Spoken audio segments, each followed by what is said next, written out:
Hey, what is up everybody? I hope you're doing well. Every once in a while, Techland does a ton of interviews at once, giving us an idea of the future content we may be getting. And so I like to go in, combine the most interesting questions and answers, and show them to you all. The main interview we're going to be taking a look at today, though, that has much of the juicy stuff everybody wants to hear, is between Timon Smekta, the lead franchise director for Dying Light, and WCCF Tech. So as I usually always say, let's waste no time and let's get right into the good stuff. The first question is, what about mods for guns? Timon states they're not part of the initial release. For now, we wanted to keep the fantasy pure and just focus on the reintroduction of firearms. The civilization needs to readjust a little. The people living in the city need to spend time with those firearms to come up with clever ways to craft them and kind of modify them. But I'm sure that very soon we'll start introducing some modifications to those weapons. The Dying Light 2 Bloody Ties DLC is now completely free. Are those people who bought it initially getting anything for compensation like Dying Light points? Timon's response was a long and heavy one, so sit with me here. Timon went on to say, to be honest, we don't plan to do anything special at this moment. I think it's actually quite fair since Bloody Ties was released a year and a half ago. I think it's quite common in the games industry and any industry to combine products within the same line for a lower price at a later date. There's nothing unusual about this. But of course, we respect the voice of the players in our community. If we see that this is really a problem, then yes, we'll think of another way to make the situation slightly better for them.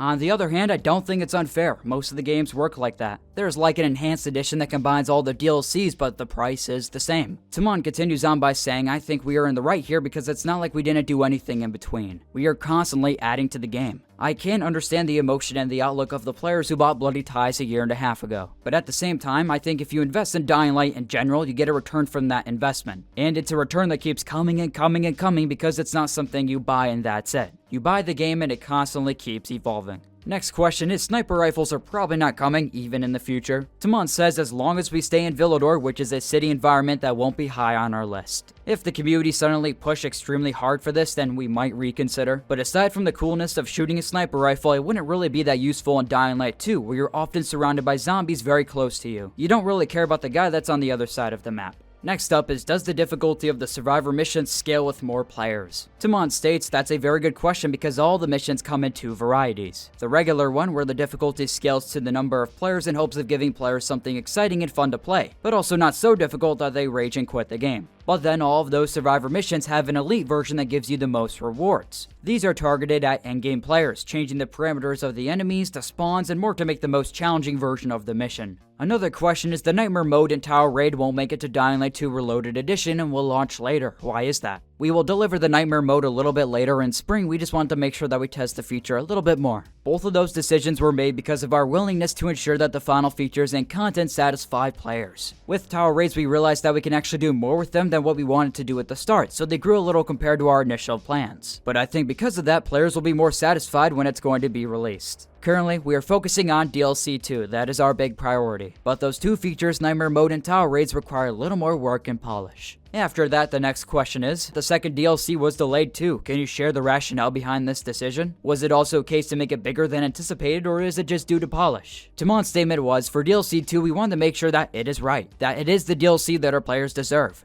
The goal is quite ambitious because we're hoping that every Dying Light 2 player will want to play this. Everyone who has been with the series since the first and the second game, all of those players will find something interesting and conclusive in that DLC. We want to make it kind of a must-have for our community. Because of that, we need to make sure that the polish is as high as possible. In case you don't know, weapon rounds can also be found from military cars, but also military zombies. I didn't know that, so I thought it was worth mentioning. Timon also goes on to confirm there are about 50 to 60 people still working on Dying Light 2. And yeah, that is all the questions I really wanted to run through and share to you all today. Of course, the big reveal was basically the confirmation of gun mods, so share your thoughts about that all and thank you for watching. If you enjoyed the content, then feel free to share your support by liking the video, subscribing if you want, and stop by next time everyone. Peace.